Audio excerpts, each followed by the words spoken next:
kita sampaikan. Hadirin hadirat, insya Allah kajian kita masih lanjutan dari beberapa pertemuan sebelumnya yang berbicara tentang ada wudu wa ahkamuha, etika-etika di dalam berjual beli dan hukum-hukumnya, demi untuk menjemput karunia Allah yang berkah, terhindar dari petaka. Hadirin hadirat, sebelumnya kami akan menjawab pertanyaan dulu yang disampaikan kemarin, dan mungkin yang bertanya masih perlu tambahan penjelasan, sehingga pertanyaannya dilayangkan kembali lewat chat. Jadi mumpung kami ingat, pertanyaan pertama tentang bacaan surah yang dibaca oleh Rasulullah ketika salat witir dan ketika subuh Jumat. Ketika salat witir, hadis riwayat Ubay bin Ka'ab. Ini Ubay bin Ka'ab, beliau adalah sahabat yang ditunjuk oleh Rasul, yang ditunjuk oleh Umar bin Khattab untuk memimpin sholat tarawih di Madinah. Jadi pertama kali sholat tarawih berjamaah satu masjid di Madinah itu dipimpin oleh Ubay bin Ka'ab. Kalau perempuan dipimpin oleh Tamim Ad-Dari. Kenapa dibedakan? Karena perempuan di belakang safnya, laki-laki di depan safnya, masjid besar. Tidak dengar perempuan kalau ada satu imam, tidak ada sosis tahu. Maka dua imamnya perempuan Tamim Ad-Dari, imamnya laki-laki Ubay bin Ka'ab. Beliau ini menyebutkan hadis, karena Nabi sallallahu alaihi wasallam yaqra'u fil witr al-a'la wal kafirun wal ikhlas. Nabi sallallahu alaihi wasallam itu di dalam salat witirnya membaca 3 surah ini. Surah Al-A'la, sabis rabbikal a'la, yang kedua qul ya ayyuhal kafirun, yang ketiga surah Al-Ikhlas. Ini 3 yang dibaca.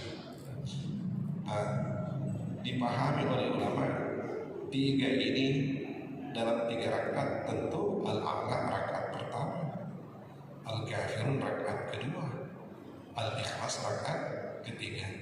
Ini hadis riwayat Ahlus Sunan, Imam Abu Dawud, Imam At-Tirmizi, Imam An-Nasai, Imam Ibnu Majah. 4 ulama hadis yang meriwayatkan ini. Derajat hadisnya itu hasan. Kemarin saya bilang sahih, ini saya cek kembali, itu derajat hadisnya adalah hasan. Dan itu yang paling masyhur di tanah suci, ini yang dipakai. Sesekali riwayat yang kedua, saya ingat-ingat itu, sesekali riwayat kedua. Riwayat kedua tetap dari Ubay bin Ka'ab, tapi jalur salatnya diriwayatkan oleh Imam An-Nasai dan Imam Ahmad bin Hanbal, yang menyebutkan bahwa Nabi sallallahu alaihi wasallam kana yaqra'u fil witri al-a'la wal kafirun wal ikhlas wal falaq wan nas.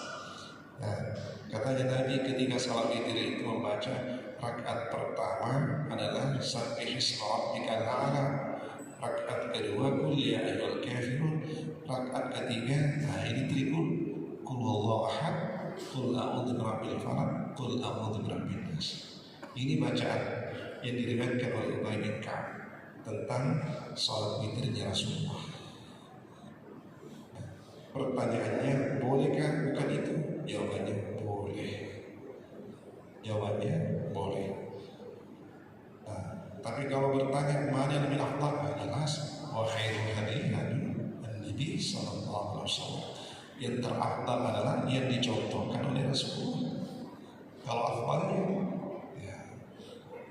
tapi kalau bolehnya sembarang surah boleh semua. Jangankan pakai surah, tidak pakai surah pun boleh.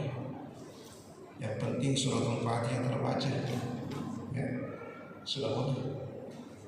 Ataukah salat witir pun tidak boleh juga tidak salat witir. Kalau hanya sekedar bolehnya, Salat witir sama sekali tidak dilaksanakan, boleh juga. Salat witir tidak pakai surah, hanya Fatihah, boleh juga. Ya, baca Fatihah, bacaan surahnya sembar, boleh. Ini agama kita longgar ya. Karena itu semua adalah amr mustahab, bukan sesuatu yang wajib. Tapi kalau bertanya mana yang afdal, nah itulah tadi afdal itu. Rakaat pertama al-a'la, rakaat kedua al-kafir, rakaat ketiga ya boleh al-ikhlas saja, boleh juga disambung 3 qul huwallahu ahad, qul a'udzu birabbil falaq, qul a'udzu birabbin nas. Ya. Ini mungkin Bapak Ibu yang pernah Ramadan di Masjidil Haram mengikuti salat witir, bagaimana bacaannya itu? Sesekali qul huwallahu ahad, ini yang terbanyak qul huwallahu ahad karena itu riwayat yang paling masyhur. Sesekali itu tribun. Ya, tapi selalu al-a'la rakaat pertama, qul ya ayyuhal kafirun rakaat kedua.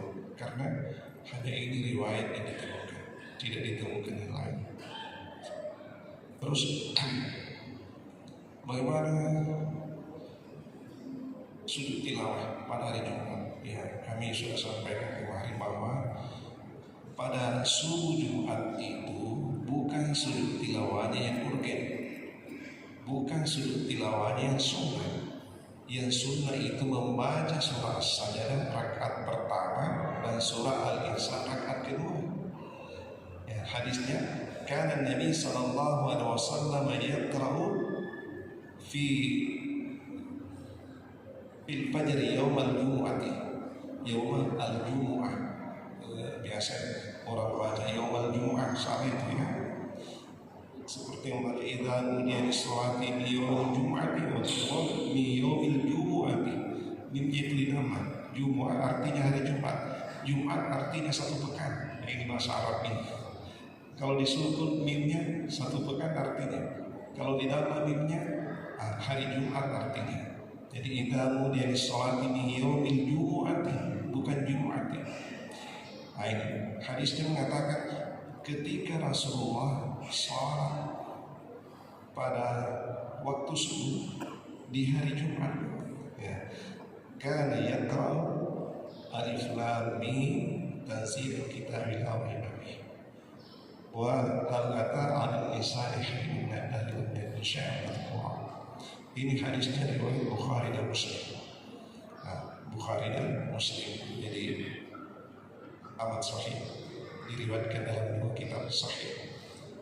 Nabi ketika subuh hari Jumat itu membaca Alif Lam Tanzil rakaat pertama, Al-Insan rakaat kedua. Kebetulan saja di Alif Lam Tanzil itu ada ayat sajadah, maka kita sujud tidak. Ada ayat sajadah, maka kita sujud tilawah. Tapi kalau imamnya nanti membaca ayat sajadah tidak sampai membaca surah sajadah tidak sampai ayat sajadah, tidak sujud tilawah. Jadi ada juga itu di tempat lain ya, sujud tilawahnya ditonjolkan sehingga pilih sembarang ayat, yang penting ada ayat sajadahnya. Bukan begitu. Di dalam hadis itu bukan sujud tilawahnya ditonjolkan, yang ditonjolkan itu bacaan surahnya. Surah As-Sajdah rakaat pertama, surah Al-Insan rakaat kedua. Dan itu ya, semoga ini bisa dipahami. Nah, ini kalau dihafal, kalau tidak dihafal ya jangan siksa dirinya. Jangan memahami bahwa nanti boleh salat subuh kalau sujud tilawah, tidak juga. Hanya saja mana afdal, jelas itu afdal. Ya. Jadi kalau hafal ya sebaiknya itu dibaca. Kalau tidak hafal ya jangan siksa dirinya. Jangan maksudnya jangan sampai tinggalkan sholat subuh gara-gara tidak hafal surah saja. Ini yang penting. Ada yang mengatakan Rasulullah kan tidak selalu melakukan begini. Ada sebagian amalan itu kenapa Rasul itu tidak selalu melakukan? Padahal beliau sangat senang. Beliau mengkhawatirkan nanti turun ayat yang mewajibkan itu, turun wahyu yang mewajibkan itu, maka repotlah umatnya nanti yang sulit berkondisi dengan bacaan itu. Sekarang ini hukumnya sudah tidak ada. Ayat tidak mungkin lagi turun mewajibkan itu karena Rasulullah sudah tidak ada. Wahyu itu turun kepada Rasul, bukan kepada sahabatnya, apalagi kita ini hanya umatnya. Sama dengan sholat tarawih. Sholat tarawih itu Nabi hanya 3 kali turun. Sholat tarawih di masjid hanya 3 kali. Yang mengatakan mengikuti sunnah 3 malam saja kita terus sholat tarawih. Tidak begitu. Rasulullah hanya 3 malam turun sholat tarawih di masjid oleh karena khawatir kalau setiap malam nanti wahyu turun mewajibkan sholat tarawih di masjid berjamaah. Repotlah umat yang malas datang sholat tarawih. Makanya Rasul 2 malam berturut-turut datang, malam berikutnya sudah tidak datang. Nanti akhir hari baru datang, hanya 3 malam. Yang penting melakukan itu sholat tarawih di masjid sama. Jadi yang mengatakan ya mengikuti Rasulullah 3 malam saja itu sholat berjamaah di masjid tarawih. Ini pentingnya fikih. Yang hanya baca hadis, tapi harus baca juga fikih. Fikih inilah yang mengantarkan kita untuk memahami hadis, memahami informasi dari wahyu Al-Quran dan hadis. Hadirin hadirat, ini tambahan penjelasan. Semoga yang bertanya sudah dapat tercerahkan. Yang bertanya hadir? Hadir? Kalau tidak hadir lagi, waduh, nanti ditanya kembali. Terus pertanyaan yang kedua,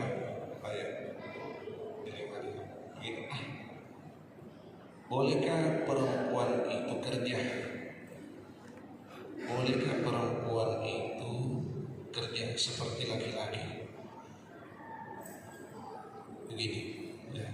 Maksudnya barangkali ini, bolehkah perempuan itu kerja mencari nafkah? Begitu maksudnya, ya, membantu suaminya. Jawabannya boleh dengan syarat suami setuju. Ya. Kalau suami tidak setuju, tidak boleh. Kenapa? Ar-rijalu qawwamuna 'alan nisa. Laki-laki itu pemimpin terhadap wanita dalam konteks keluarga. Dalam konteks keluarga itu, maka seorang suami punya otoritas terhadap keluarganya. Ya, jangankan keluar kerja, keluar dari rumah saja, kalau suami tidak restui itu tidak boleh. Tidak boleh. Kalau suami tidak restui. Kalau suami restui boleh. Hanya saja ya tidak boleh juga suaminya bablas, ya, memberi ruang selonggar-longgarnya, tidak boleh, harus dikontrol. Ya, jangan sampai rambu-rambu syariat ini ditabrak.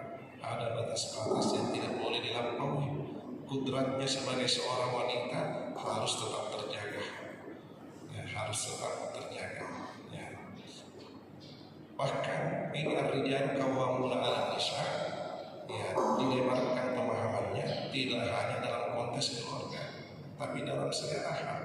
Laki-laki memang karakternya itu pemimpin, dan itu ayatnya mengatakan ar-rijal, tidak mengatakan itu. Kenapa? Yang dimaksud di sini bukan jenis kelamin tapi karakter. Ya? Karakter. Ada laki-laki tapi tidak laki-laki, bukan itu yang dimaksud. Laki-laki yang betul-betul laki-laki. Ada laki-laki, modelnya saja laki-laki, karakternya bukan laki-laki, bukan ini yang pemimpin. Yang pemimpin adalah laki-laki yang laki-laki, laki-laki yang tidak laki-laki, tidak laku-laku. Mesti laki-laki, karakternya juga laki-laki. Nah, itulah yang pemimpin itu.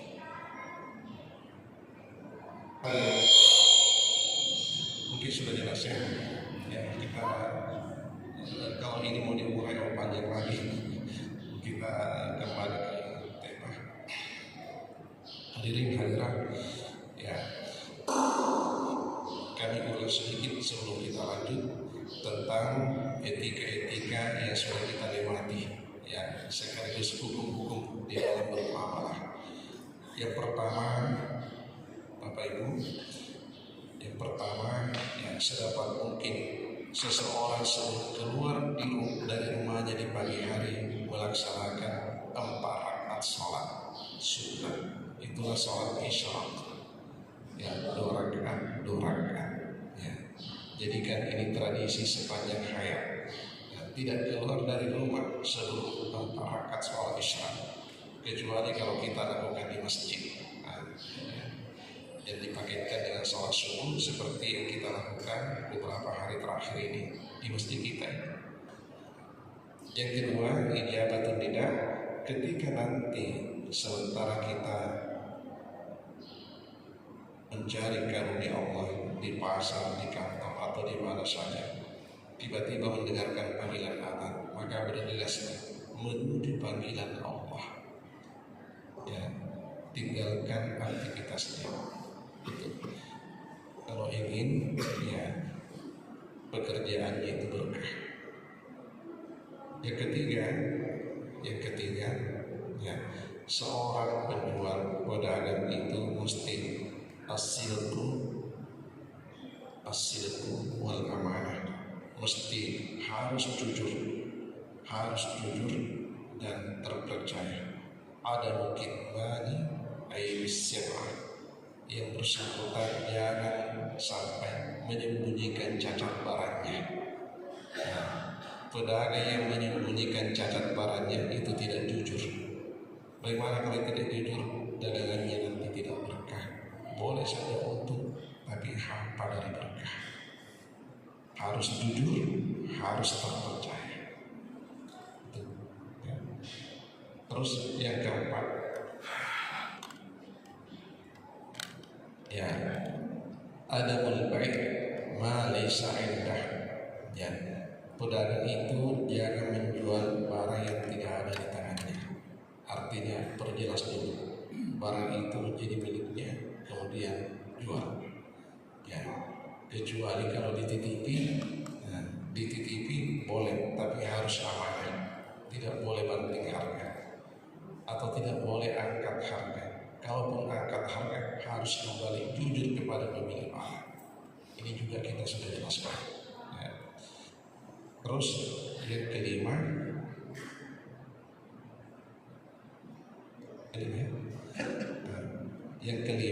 adalah ya, sebaiknya pedagang itu ya ada mengakhdi ar-ribahi aksara min as-sus, min susi ra'sil mal. Pedagang itu sebaiknya tidak mengambil keuntungan lebih dari 30% dari modal. Ya, sebaiknya, sekalipun keuntungan boleh berlipat-lipat, ya, boleh 100%, bahkan di atasnya boleh halal. Akan tetapi yang berkah adalah yang tidak lebih dari 30%. Oleh karena intinya berniaga, berdagang adalah at-ta'awun, tidak semata-mata tijarah, tidak semata-mata bisnis oriented, tapi di situ ikut tolong menolong. Ya, kita punya perasaan.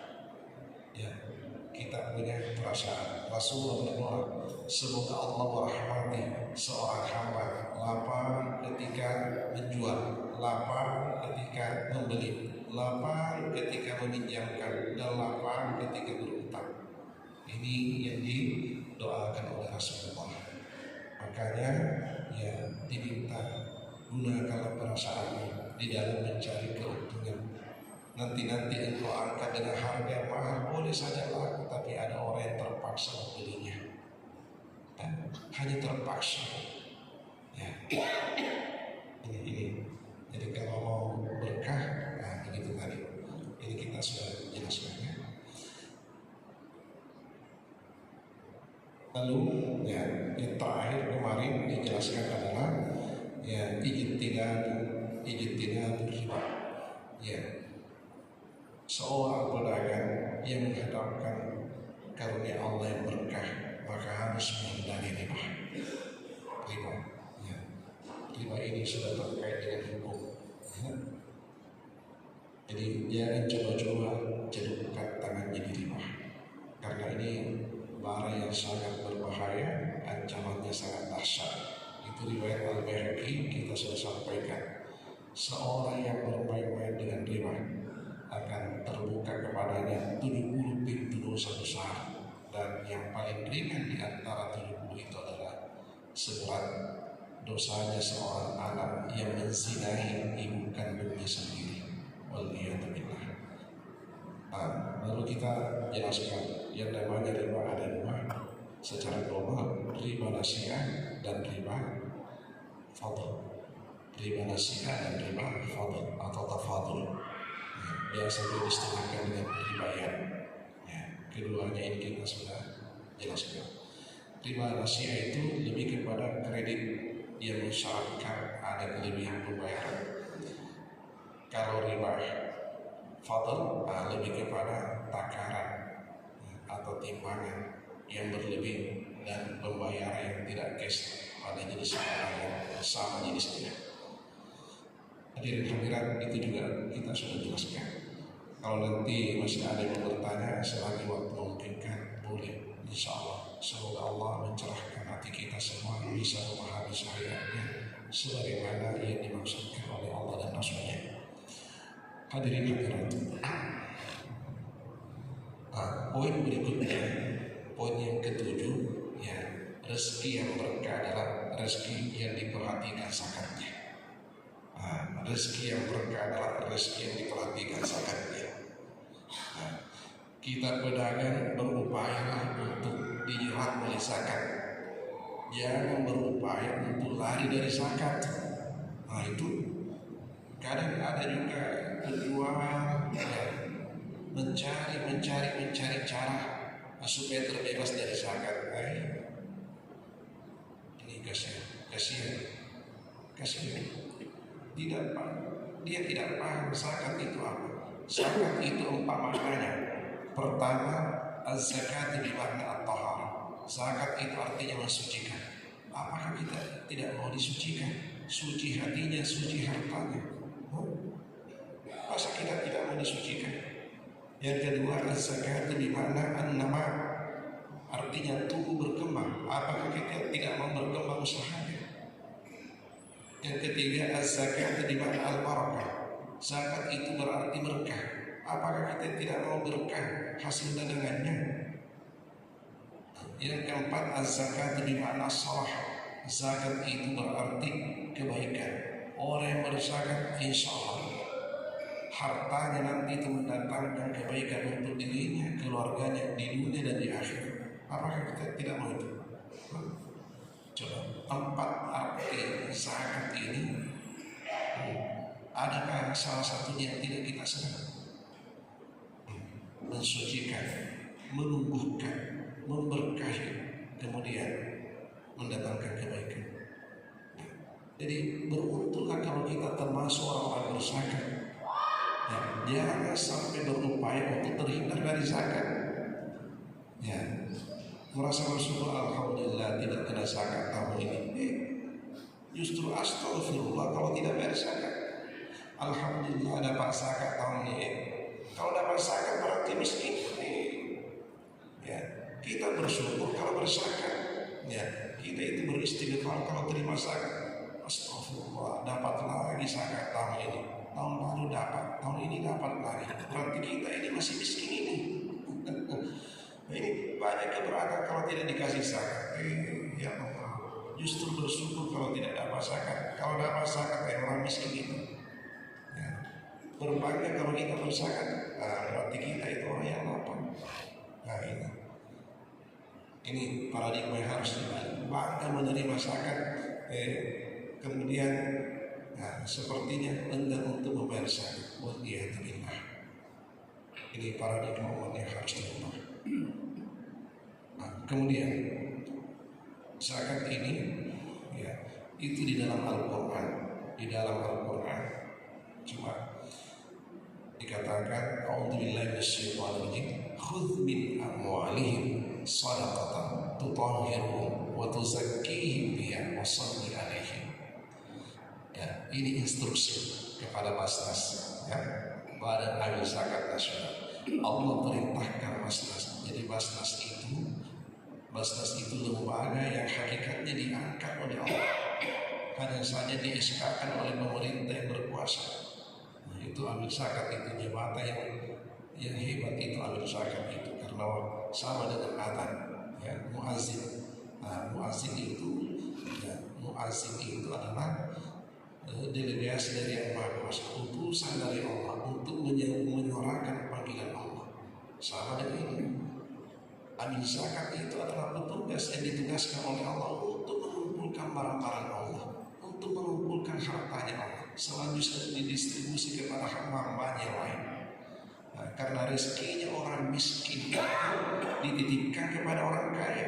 Jadi kalau orang kaya tidak keluarkan zakatnya, dia tahan rezekinya orang miskin. Di akhirat nanti dia akan berperkara.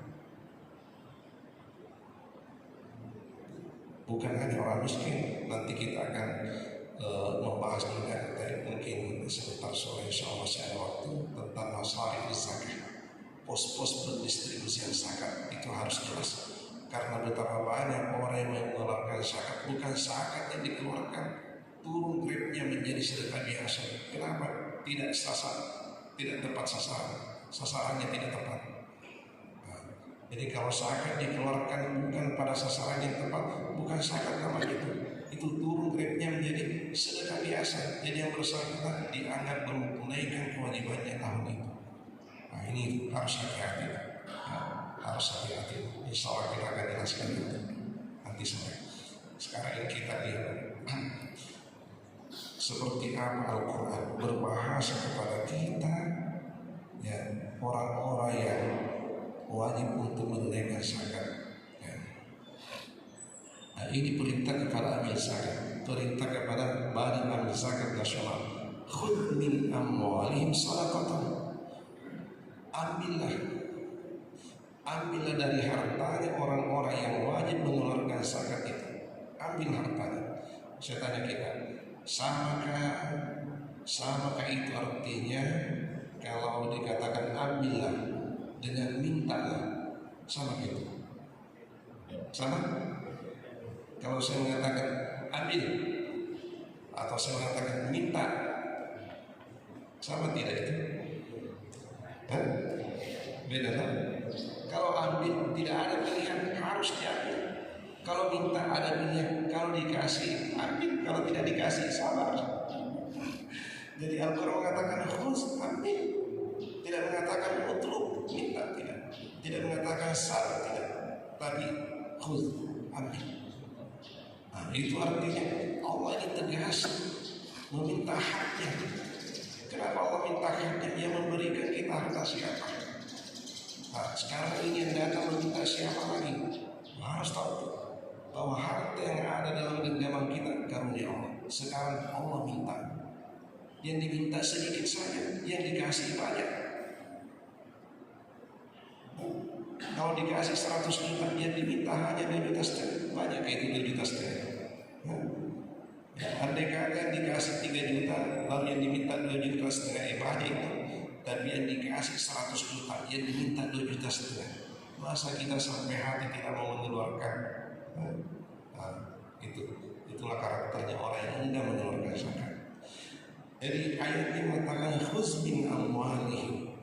Pergilah engkau untuk ambil zakatnya orang-orang yang wajib menunaikan zakat. Tutahhirhum, untuk mensucikan diri mereka. Ya, kalau keluar zakatnya maka mereka suci. Kalau tidak keluar zakatnya mereka itu tidak suci. Nah, itulah sehingga susah melihat pintunya masjid. Kenapa? Belum suci hatinya. Hartanya juga ini selalu terarah ke hal-hal yang tidak benar. Kenapa tidak suci? Barang yang tidak suci, ya susah terarah ke hal yang benar. Selalu jalan kiri, susah jalan kanan. Apalagi jalan lurus. Itu ya. Hadirin. Hanya saja memang disadari, ya, yang saya amati itu petugas amil zakat itu belum optimal ya. Kita doakan semoga Allah ke depan dan memberi kekuatan, memberi bimbingan, karena Kalau kita berkaca pada masa Umar bin Abdul Aziz, apalagi dulu Umar bin Khattab radhiyallahu anhu, kakeknya ini Umar bin Abdul Aziz dari ibunya, itu petugas zakat langsung memang terjun ke lapangan, langsung terjun itu, bukan hanya tinggal di kantornya dulu tunggu orang kata sedikit orang yang bersalah, kalau begitu karena sedikit orang yang salah. Ya memang petugas ini turun di toko-toko itu, Pak Haji, ya, ada aplikasi, tolong diisi di lembaran, ataukah Pak Haji berapa barangnya sekian, berapa asetnya sekian, ya, berapa utangnya sekian, berapa notanya belum terbayar sekian, ya, karyawannya sudah digaji belum, berapa gajinya sekian, setelah terakumulasi, sekian hartanya, dikali 2,5%, tapi Pak Haji sekian zakatnya. Itu ada kayak seperti itu dulu pada masa Umar bin Abdul Aziz itu ambil zakat sebelum panen ini, para petani gandum ketika itu di Damaskus sebelum panen sudah turun ambilnya itu, bawa karung sebelum panen. Begitu saya panen langsung dihitung, sebelum kembali ke rumah sudah keluar zakatnya di sawahnya itu. Masya Allah. Itu. Jadi kenapa kalau barang itu sudah kembali ke rumah ya susah lagi digusur, langsung dijemput oleh kepentingan, mau bayar ini, tidak dapat lagi zakat. Ya, jadi itu betapa cekatnya itu ambil zakat. Ya, dilihat siapa yang pada sebentar sudah ada basnas di sini yang standby dengan karunnya, dengan timbangannya, langsung dihitung berapa dikali 5% atau 1%. Masya Allah, 10% itu pertanian. Kita ini pedagang hanya 2,5%. Nah, coba bandingkan betapa repotnya kerjanya bertani 10%, atau 5%. Kita ini 2,5%. Hanya tinggal saja di kios dulu tidak kehujanan, tidak kepanasan, membeli datang, bukan kita yang pergi mencari pembeli. Zakatnya hanya 2,5%. Itu pun kadang enggak untuk keluar, selalu kabur. Kita ini, ya Allah, tidak paham zakat itu apa, tidak paham. Hadirin. Jadi khudh min amwalihim, wahai ahli zakat, berangkatlah engkau pungut harta mereka, karena itu adalah haknya Allah. Tutahhiruhum, agar mereka itu bisa mensucikan dirinya. Wa tuzakkihim biha, itu tutahhiruhum, tahara itu kebersihan lahirnya, tazkiyah itu ya kebersihan batinnya. Jadi tutahhiruhum wa tuzakkihim biha, ada yang menafsirkan tutahhiruhum itu untuk membersihkan hartanya, wa tuzakkihim biha untuk membersihkan yang punya harta. Ya, bersih hartanya, bersih juga yang punya harta, bersih hatinya dari segala penyakit hati, iri hati, dengki, dan seterusnya. Itu.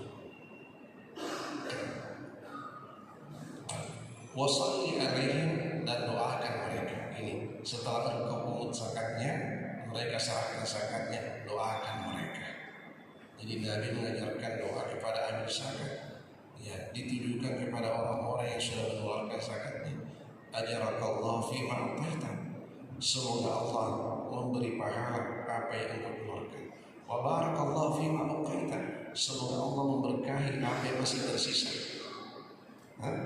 Wa ja'alallahu laka tahura, dan semoga Allah menjadikan zakatmu ini adalah kesucian untukmu, suci hartamu dan suci jiwamu. Doa itu betapa indahnya, bagaimana tidak berkah. Kalau ikhlas hatinya mengeluarkan haknya Allah, Allah itu pasti senang kepada hambanya. Lalu didoakan lagi oleh si amil ini. Hadirin hadirat, ini kewajiban zakat. Kemudian ya, di dalam Al-Quran itu berkali-kali disebutkan aqimus shalah wa atuz zakat. aqimus shalah wa atuz zakat, aqamus shalah wa atuz zakat, yuqimus shalah wa yutuz zakat, dan seterusnya. Itu berkali-kali. Apa artinya? Ini amr muqtarin. Di dalam ilmu tafsir dikatakan perintah berantai. Ya, salah satunya ditinggalkan, yang lain itu tidak dianggap sempurna. Bagaimanapun hebatnya sholatnya seseorang, kalau tidak berzakat tidak sempurna sholatnya. Bagaimanapun banyaknya zakat seseorang, kalau tidak sholat tetap dianggap zakatnya tidak sempurna. Siapa yang sempurna sholatnya dan siapa yang sempurna zakatnya adalah orang yang dirikan sholatnya, tunaikan zakatnya. Tidak boleh hanya salah satunya, mesti kedua-duanya. Nah, itu arti amr muqtarin. Allah sengaja selalu dempetkan as-salat az-zakat, as-salat az-zakat. Kenapa? Wahai hamba Allah, kalau engkau meyakini salat itu wajib, maka hukum itu pula yang berlaku pada zakat. Zakat juga wajib. Kenapa? Perintah salat, perintah zakat selalu berdempetan, selalu berbarengan, selalu bergandengan. Nah, sehingga Abu Bakar As-Siddiq radhiyallahu anhu pernah mengatakan, wallahi la uqatilanna man farraqa baina as-salati waz-zakat. Demi Allah, aku pasti perangi orang-orang yang memisahkan antara salat dan zakat. Jangan sampai hanya meyakini salat itu wajib, zakat tidak. Itu pasti kami perangi sampai mereka meyakini bahwa salat dan zakat itu sama. Salat wajib, zakat tidak wajib, sama wajibnya. Hadirin hadirat, sampai di sini ada pertanyaan dulu. Karena rupa-rupanya kita didesak oleh waktu ini. Ya, silakan.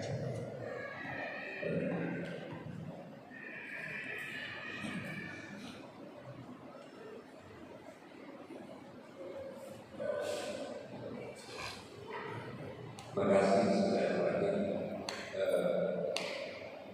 Setelah saya tanya terkait dengan zakat ini, terutama biasa kita temui ada orang yang misalnya tinggal di Saudi, kemudian dia membayar zakat di luar Saudi, yang mengatakan bahwa zakatnya dibayar di Saudi saja, bagian zakat di Saudi saja.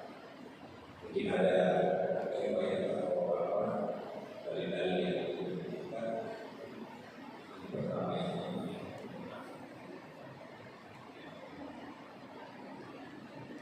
dan juga karena zakat ini wajib untuk semua, jadi biasa ada juga yang mungkin orang yang sudah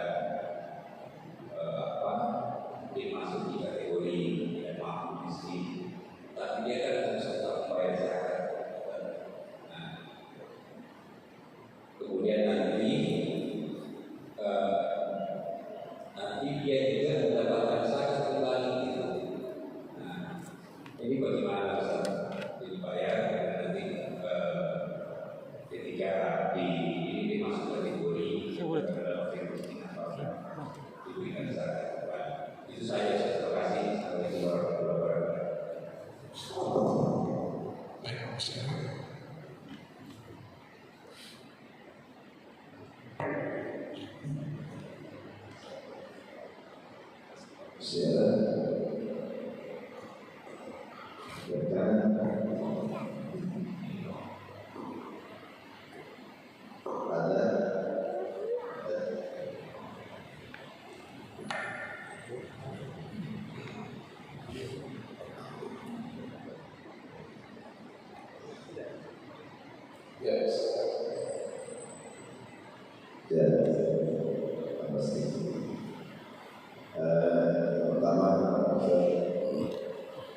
Pertama tentang zakat itu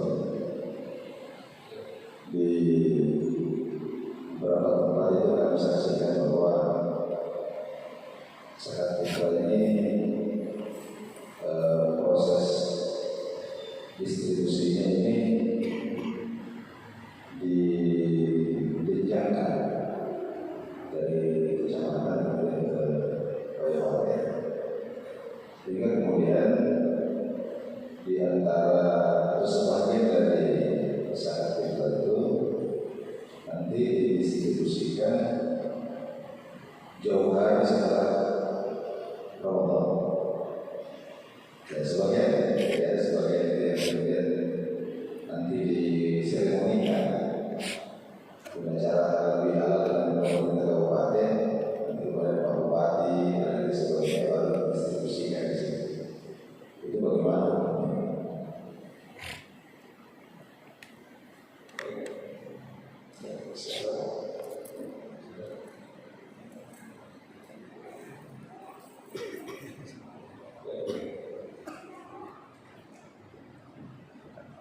Bismillahirrahmanirrahim. Assalamualaikum warahmatullahi wabarakatuh. Saya bertanya kepada Pak Ustaz bahwa di dalam kehidupan Allah ada etika diletakkan untuk mencapai daripada kehusuan di dalam amalan.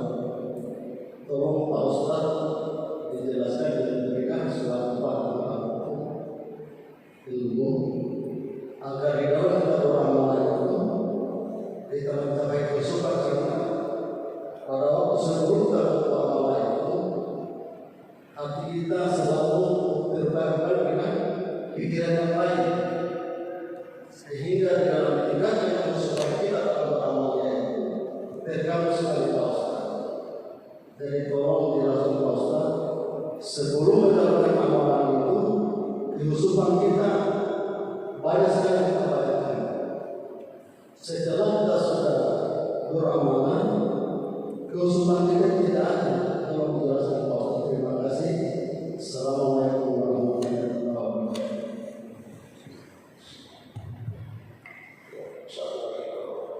Bismillahirrahmanirrahim. Assalamualaikum warahmatullahi wabarakatuh. Pak Ustadz, yang saya mau pertanyakan, tidak usah saya sebutkan saya punya kampung. Di kampung saya itu sering terjadi, bahkan setiap tahun zakat fitrah itu dikasih masuk di masjid. Apakah bisa atau bagaimana? Waalaikumsalam warahmatullahi wabarakatuh.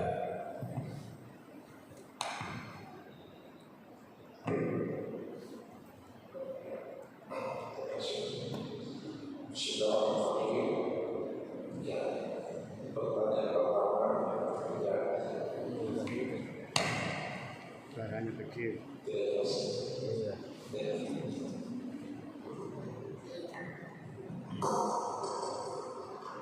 Baik, pertanyaan pertama, tinggal di sini, berzakat di kampung, begitu Ustaz. Ya? Begini, zakat ada sedikit perbedaan zakat harta dengan zakat fitrah. Zakat harta itu di mana kita mencari nafkah, sebaiknya di situ kita berzakat. Zakat fitrah di mana kita menghirup nafasnya, di mana kita menghirup udaranya Ramadan, sebaiknya di situ kita berzakat. Zakat fitrah itu zakat jiwa, ya, di mana kita menghirup udaranya Ramadan, sebaiknya di situ kita berzakat. Zakat harta di mana kita mencari nafkah, sebaiknya di situ kita berzakat. Nabi mengatakan tu'khadhu min aghniyahim wa turaddu 'ala fuqara'ihim. Zakat itu direkrut dari orang-orang kayanya, orang Islam yang ada di kampung itu, untuk didistribusi ke orang-orang miskinnya, orang Islam yang ada di kampung itu. Jadi kalau kita mencari nafkah di sini, kemudian berzakat di tempat lain, untung baik kalau tempat yang kita salurkan zakat kita itu orang kayanya nanti oper juga zakatnya ke sini. Ya, zakat di sini, berzakat mencari nafkah di sini, terus berzakat di kampung.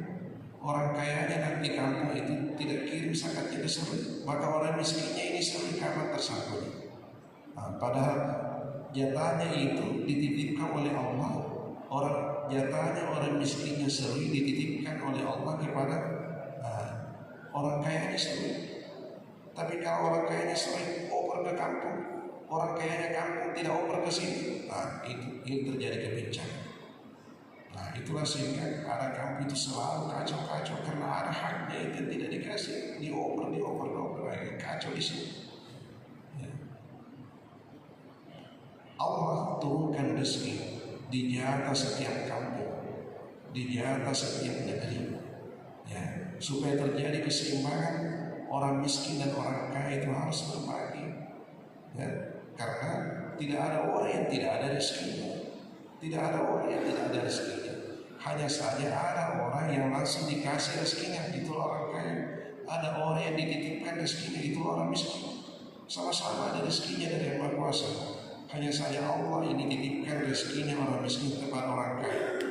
Orang kaya ini harus tahu diri bahwa yang ada di tangannya itu bukan miliknya semua. Ada titipan Allah untuk hamba yang lain, harus dikeluarkan itu. Kalau tidak, ini nanti yang akan menagih dia di akhirat. Kenapa engkau sampai hati tidak memberikan hak? Tuhan sudah menitipkan rezeki kepada, tapi kenapa engkau tidak menyalurkan kepada? Jadi ini harus dipahami. Kecuali kalau orang miskin di kampung itu memang sudah habis semua tersangkut dia, baru dioper ke tempat yang lain. Tapi selain masih ada itu yang prioritas. Saya bantu. Insya Allah nanti mungkin lebih jelas kalau kita pada asal kita akan sisirkan itu mustahik berzakat. Siapa yang berhak mendapatkan zakat. Dan kita harus pahami yang delapan itu, ya. Siapa itu fakir, siapa itu miskin. Karena kadang-kala dianggap fakir ini belum fakir itu menurut aturan syariat, itu hanya orang yang malas bekerja. Itu nanti insya Allah sebentar sore itu. Kita harus jelas siapa yang berhak dari delapan golongan yang ditunjuk oleh Allah berhak menerima zakat. Siapa orangnya itu, bagaimana karakternya, ya, bagaimana karakternya itu harus kita tahu. Karena kalau tidak paham itu langsung saja dihambur zakatnya, bukan zakat itu hanya sedekah biasa. Ini yang banyak terjadi. Pada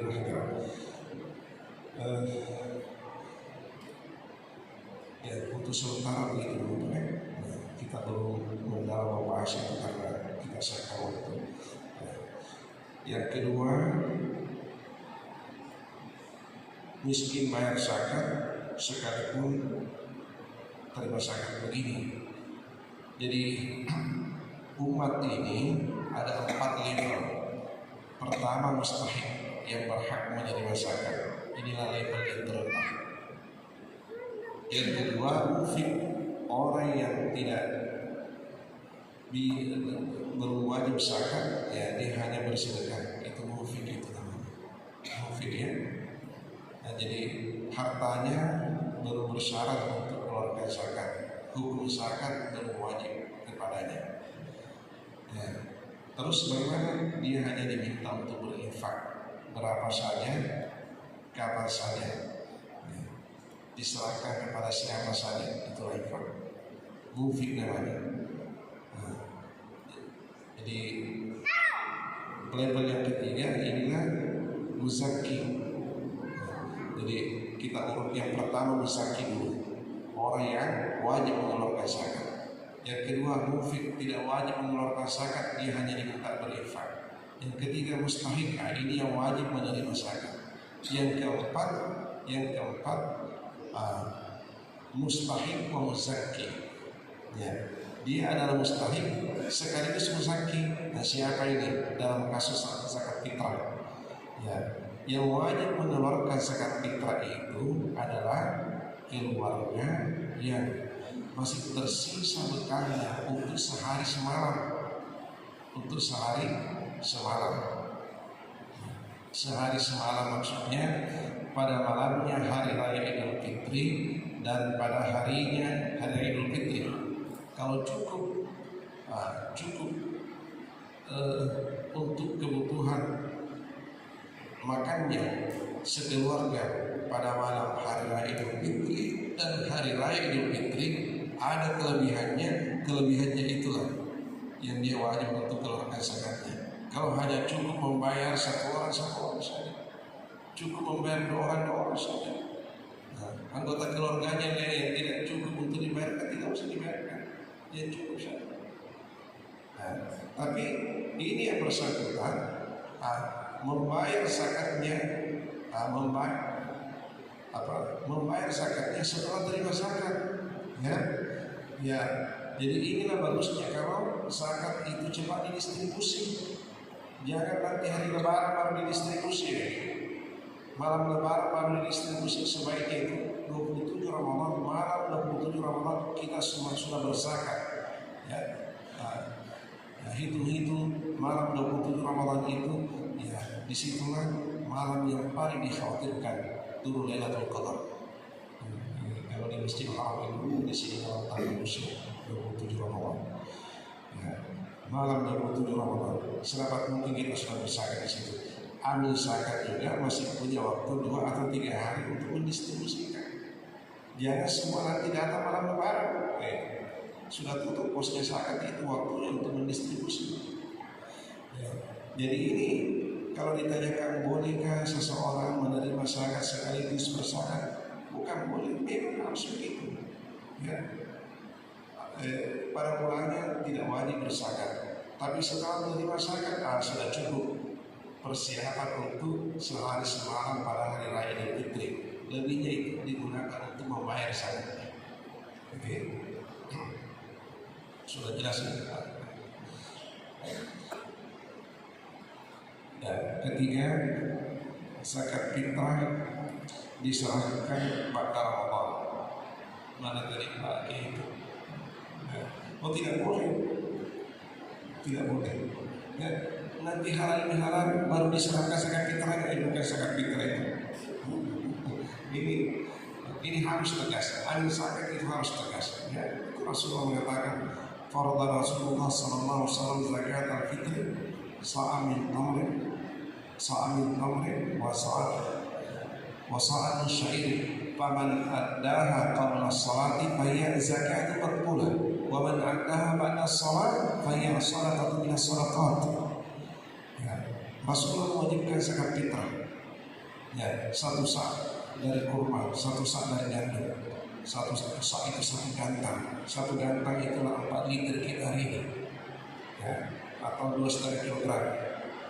Ya. Barang siapa yang menunaikannya sebelum salat Idul Fitri, maka itulah zakat yang diterima, zakat yang sah. Barang siapa yang menunaikannya setelah salat Idul Fitri, itu sedekah biasa saja. Nah, inilah nanti halal baru diserahkan. Bukan diserahkan, maksudnya di sini diserahkan mustahik, bukan diserahkan ke amil.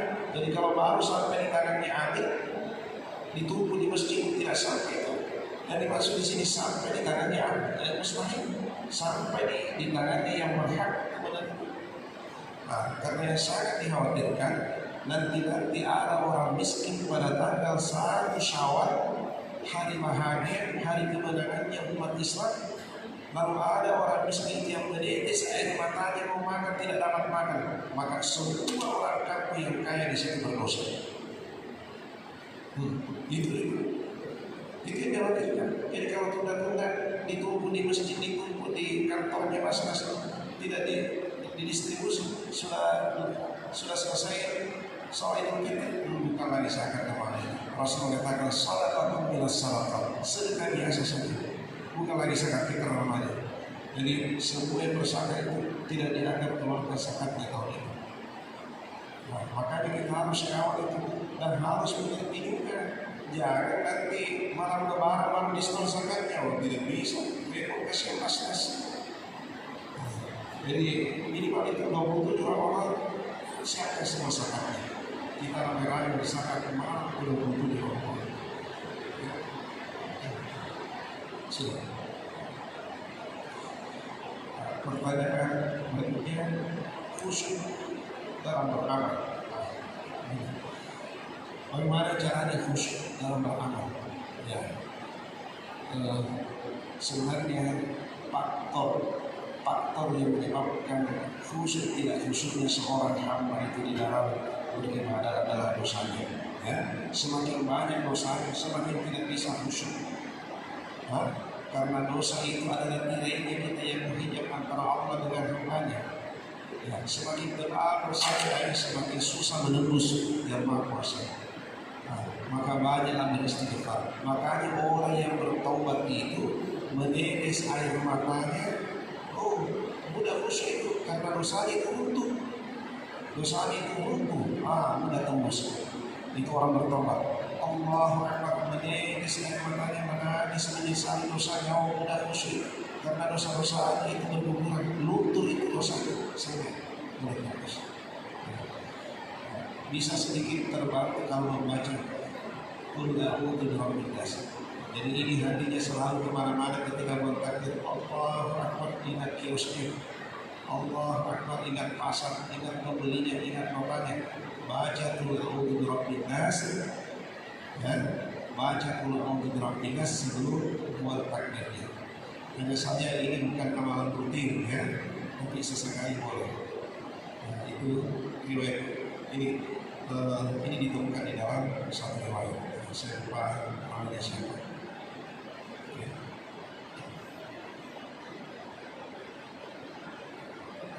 Sebenarnya pertanyaan keempat ini bisa satu pembahasan karena panjang meraih kehusyukan di dalam sholat.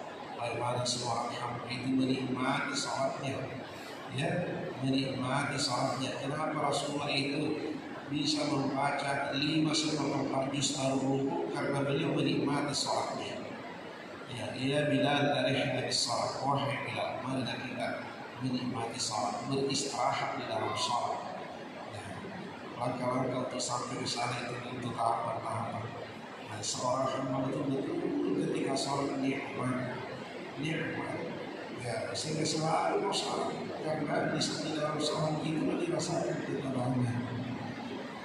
Kelezatan mati. Terakhir zakat fitrah di masjid. Tadi saya terjawab ini. Bagaimana hukumnya zakat fitrah ditumpuk di masjid? Boleh ditumpuk di masjid. Yang penting jangan sampai sudah sholat Idul Fitri zakatnya masih ada di masjid. Itu yang tidak boleh tuh. Kalau ditumpuk di masjid pada saat diterima boleh, tapi harus dibagi sebelum sholat Idul Fitri ditunaikan. Harus dibagi, harus sampai di tangannya mustahil sebelum sholat Idul Fitri ditunaikan. Kalau kita kembali dari sholat Idul Fitri, zakatnya masih ada di masjid ditumpuk, itu tidak dianggap menyebabkan zakat pada tahun itu. Zakat yang tidak sampai. Nah, ini kita harus tegas di sini ya. Kenapa? Begitu aturan syariat. Ustaz, artinya bukan ditumpuk, artinya disalurkan masuk ke masjid, artinya ya.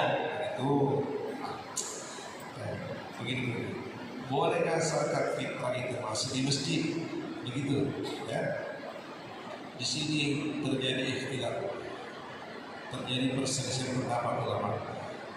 Pendapat ulama yang pertama, distribusinya zakat fitrah dengan zakat mal tidak dibedakan, sama-sama zakat. Tetap 8 asnaf ini berhak untuk menerima. Tapi pendapat ulama yang kedua mengatakan tidak berbeda zakat mal dengan zakat fitrah. Kenapa? Zakat fitrah itu hampir tidak ditemukan ayatnya.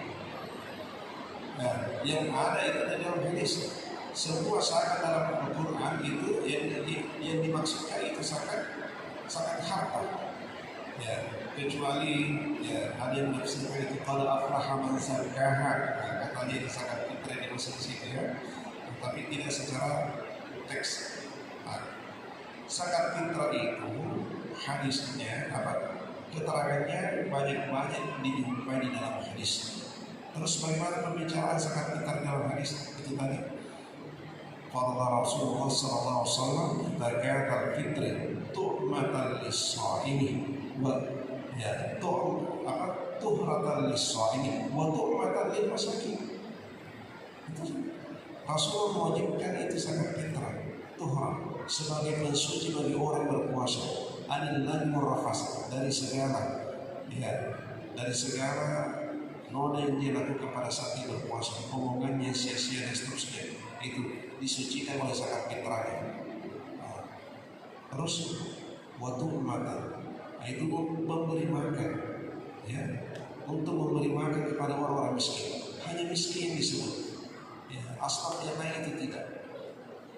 Makanya ulama kaum yang mengatakan tidak, sasaran tembaknya zakat fitrah itu hanya untuk miskin saja, fakir miskin, karena yang paling dikhawatirkan tanggal 1 Syawal, hari kelahirannya kaum muslimin, orang-orang beriman, itu hari bahagia. Jangan sampai ada orang yang menetes matanya gara-gara mau memakan tidak dapat makan.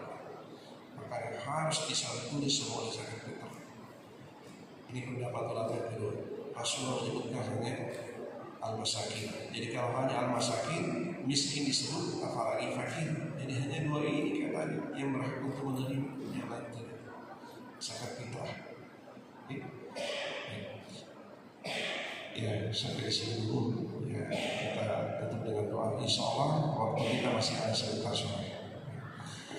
Subhanakallah wa bihamdika nasyhadu an la ilaha illa anta nastaghfiruka wa natubu ilaik.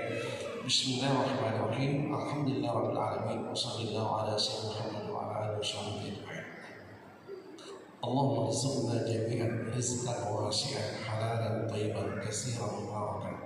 Allahumma akhrijna jami'an min zulumati ila nur wa akhrijna jami'an min al-mustahiqin ila al-munfiqin wa min al-munfiqin ila al-muzakkin wa min al-muzakkin wal munfiqin ma'an fadli rahmatika ya rahman ya arhamar rahimin ya Allah ya dzal jalali wal ikram.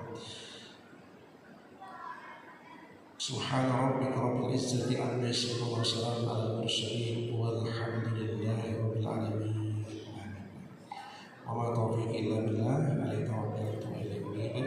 Assalamualaikum warahmatullahi wabarakatuh. Waalaikumsalam warahmatullahi wabarakatuh. Di sini sebelum kita melaksanakan sholat Isra, mohon waktunya 1 menit.